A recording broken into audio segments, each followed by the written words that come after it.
इस देश में सिर्फ पीएम को छोड़ दो, आरएसएस के चुनिंदा लोगों को छोड़ दो और बीजेपी के कार्यकर्ताओं को छोड़ दो, बाकी सभी लोग तो पीएम मोदी के दुश्मन हो रखे हैं। अब एक बात मुझे बताइए साहब कि जो तय रास्ता था उस तय रास्ते से प्रधानमंत्री जी क्यों नहीं गए? और अगर वो रास्ता बदल रहे हैं तो 1-2 घंटे का समय तो देना चाहिए न। इन्होंने समय न देके रास्ता अपने आप बदल लिया और अपने द्वारा ही प्रायोजित लोग वहाँ पर बुला लिए रास्ते में, क्योंकि साफ तौर पे 3-4 वीडियो वायरल हो रहे हैं जिसमें पीएम मोदी जिंदाबाद के नारे लग रहे हैं, बीजेपी के झंडे उसमें लहर रहे हैं, जय श्री राम के नारे लग रहे हैं, जो साफ तौर पे ये बता रहा है कि ये जो पूरा घटनाक्रम है ये प्रायोजित था घटनाक्रम और अपनी इमेज को बचाने के लिए प्रधानमंत्री जी ने ऐसा काम किया। अब आप पूछोगे साहब इमेज बचाने के लिए कैसे? वो ऐसे साहब कैप्टन अमरिंदर उधर रैली कर रहे थे और सारी कुर्सियां खाली पड़ी थी, वो वीडियो भी वायरल हो रहे हैं, भीड़ नहीं थी। प्रधानमंत्री जी के पास मैसेज पहुंचा कि भीड़ नहीं है, अब देखो जी आगे कैसे करना है। तो प्रधानमंत्री जी ने ये पटकथा लिखी और पंजाब सरकार को बदनाम करने की कोशिश की, जबकि चन्नी साहब ने साफ तौर पे बोल दिया था कि प्रधानमंत्री जी हमें समय देते, क्योंकि प्रधानमंत्री का एक प्रोटोकॉल होता है, उनकी सुरक्षा के लिए एसपीजी भी लगाई जाती है साहब, रॉ एजेंसियां भी तमाम रहती हैं। पहले इनका हेलीकॉप्टर का रूट था और 10-5 किलोमीटर का रूट होता तो उसको आसानी से जल्दी उनकी व्यवस्था हो जाती। रास्ता बहुत लंबा था, 125 किलोमीटर का लगभग रास्ता था। अब एक बात मुझे ये बताइए कि नोएडा में जब ये जेवर एयरपोर्ट का उद्घाटन करने गए थे तो यहाँ भी भारतीय जनता पार्टी के कार्यकर्ताओं ने रोक लिया था, तब तो इन्हें भय नहीं आया। अब ये भय दिखाए गए थे। हाँ, काले झंडे भी दिखाए गए थे और काशी विश्वनाथ का जब ये बनारस में उद्घाटन करने गए थे तो वहाँ भी काले झंडे इनको दिखाए गए थे। तब इन्होंने उत्तर प्रदेश की सरकार को कुछ नहीं बोला, क्योंकि उत्तर प्रदेश में इनकी खुद की सरकार थी और इनके तमाम जो नेता हैं, अमित शाह से लेके सब नेता, मोदी जी की एक रैली अभी हुई है, वहाँ पे कांग्रेस की एक नेत्री ने काले झंडे दिखाए थे, तो उस नेत्री के गोली भी मार दी गई है, उसकी भी तमाम वीडियो वायरल हो रहे हैं। वो लोग किसान नहीं थे, किसानों ने इनका बॉयकॉट कर रखा है, इनकी रैलियों में किसान नहीं जा रहे हैं, ना आम आदमी इनकी रैलियों में पहुँच रहे हैं, इनकी रैलियों में सिर्फ भाड़े के लोग पहुँच रहे हैं। पंजाब में रैली होती है तो दूसरे राज्यों से लोग बुलाए जाते हैं, उत्तर प्रदेश में रैली होती है तो तटवर्ती राज्यों से लोग बुलाए जाते हैं। जनता इनको पसंद नहीं कर रही है, इनकी बात सुनने को अब जनता तैयार नहीं है। जनता इनके झूठों से, इनके जुमलों से परेशान हो चुकी है।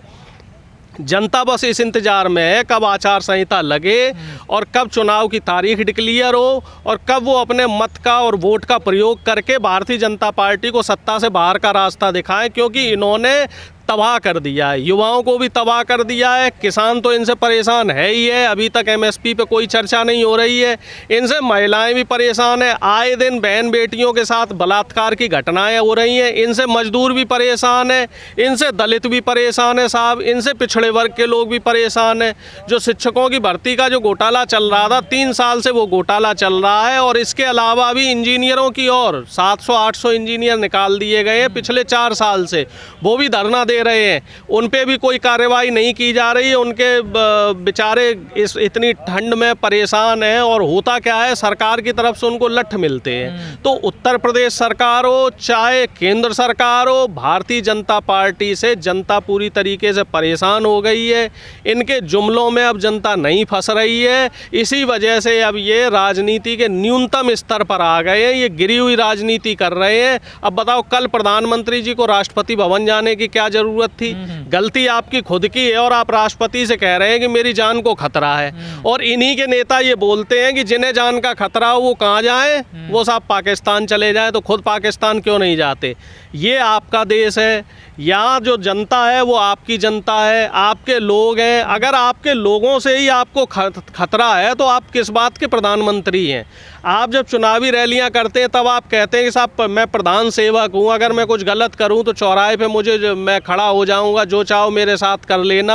और 15 मिनट का जो नाटकीय घटनाक्रम आपने किया, आपने अपने ही लोगों को बुलाकर रास्ता रुकवाया और अब राष्ट्रपति शासन लगाने की बात कर रहे हैं। हैं तो ये चीज़ें प्रधानमंत्री नहीं चलेगी। जनता सारी चीज़ें देख रही है, सोशल मीडिया का ज़माना है, सोशल मीडिया के जरिए सारी चीज़ें जो है एक एक आदमी तक पहुंच रही हैं। इनकी बड़ी थू थू हो रही है, 2 दिन से इनकी बहुत थू थू हो रही है, इन पे लोग थूक रहे हैं। इनकी जो इन्होंने राजनीति का एक जो घटना जो अपनी राजनीति गिरा ली है, इस पे लोग शर्मिंदा हो रहे हैं, कह रहे साहब प्रधानमंत्री, हमारा प्रधानमंत्री कैसा है जो इस तरीके के प्रपंच रच रहा है।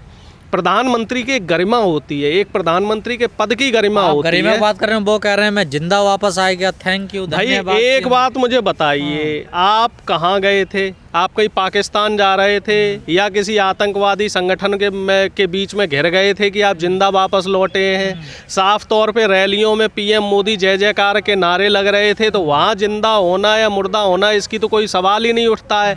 सवाल इस चीज़ का उठता है कि भारतीय जनता पार्टी और भारतीय जनता पार्टी के नेता और प्रधानमंत्री कितना झूठ और बोलेंगे, कितना जनता को और ठगेंगे।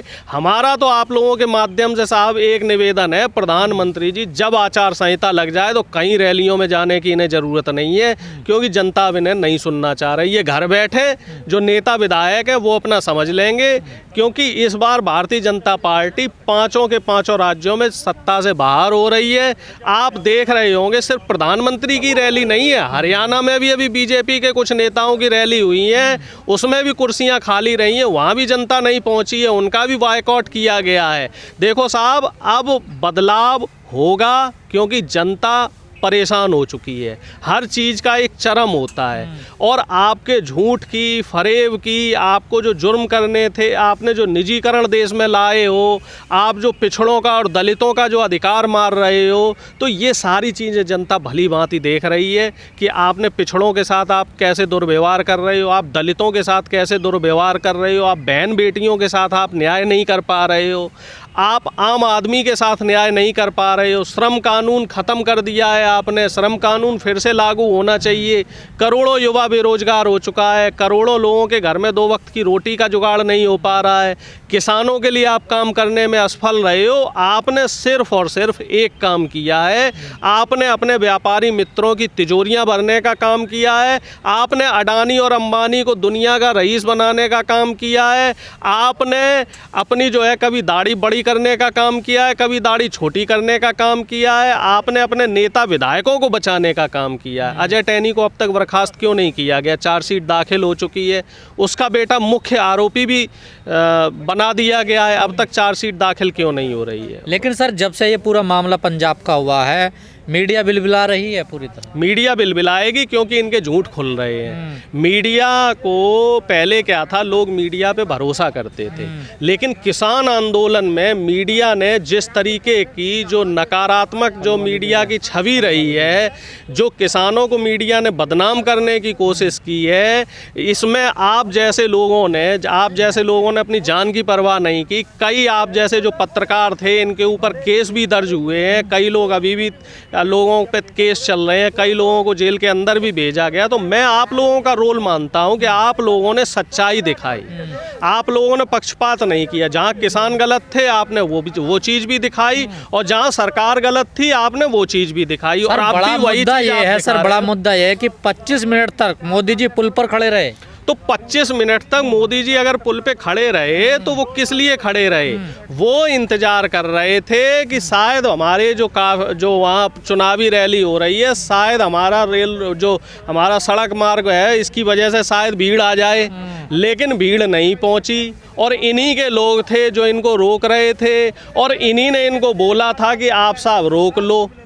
ये तो वही बात हो गई ना, पत्थर भी मारे अपनों ने और जहर पिलाया अपनों ने, कि भाई आप काम भी अपनों से ही करवा रहे हो और मना भी अपनों को ही कर रहे हो, सारी चीजें प्रायोजित। आपको नहीं लगता इस घटना की पूरी जांच होनी चाहिए? बिल्कुल जांच कीजिए, हम तो साहब हर जांच के लिए तैयार हैं। हम तो 26 जनवरी वाली घटना की जांच के लिए भी तैयार हैं, हम तो लखीमपुर घटना के लिए भी हम तो कह रहे साहब उसमें भी स्पष्ट निर्णय आना चाहिए। हर जांच हो और पूरी ईमानदारी से जांच हो, तब दूध का दूध और पानी का पानी हो जाएगा। जनता अब इनके मुगालते में नहीं फंस रही। कांग्रेस की कोई गलती नहीं, कांग्रेस सरकार। भाई देखो, अगर कांग्रेस की गलती होती ठीक है तो अब तक तो प्रधानमंत्री जी पता नहीं क्या क्या नाटक कर चुके होते।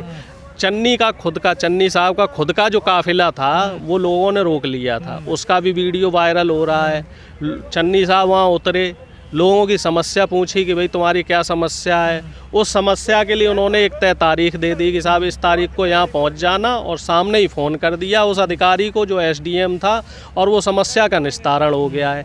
तो जो जनता का सेवक होता है, चाहे वो सीएम हो, पीएम हो, मंत्री हो, विधायक हो, नेता हो, कोई भी हो, उसको जनता के बीच में जाने से किस बात का डर है? माहौल बना पूरी आप ये बताइए, नहीं जनता के प्रतिनिधि को जनता के बीच में जाने का किस बात का डर है? प्रधानमंत्री जब कहते हैं मैं आम आदमी का बेटा हूं, तो आम आदमी के बीच में उन्हें किस बात का डर है? वो भेद क्यों कर रहे हैं पंजाब की जनता के बीच में और उत्तर प्रदेश की जनता के बीच में? अपनी नीयत वो ठीक करें और नीति वो ठीक करें।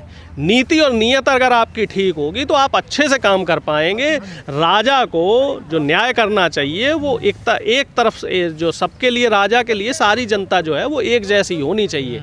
ऐसा नहीं कि जहाँ पे भारतीय जनता है, जैसा कुछ लोग कह रहे हैं नौटंकी, क्योंकि नौटंकी लगता है। बिल्कुल 100% ये ड्रामा था, सुनियोजित इनकी पटकथा थी। जनता इनके ड्रामे समझ गई है, जनता इनकी सच्चाई समझ गई है। इनका जो झूठ है वो झूठ निकल के आ रहा है, इनका दूध का दूध हो रहा है, पानी का पानी हो रहा है, सारी चीज़ें सामने आ रही हैं। इसी वजह से ये कल राष्ट्रपति भवन पहुँचे, और राष्ट्रपति भवन पे पहुँच के इन्होंने जो है पूरे दिन जनता के बीच में ये दिखाने की कोशिश की है कि साहब जो है किसान गलत थे पंजाब के, या पंजाब की सरकार गलत थी।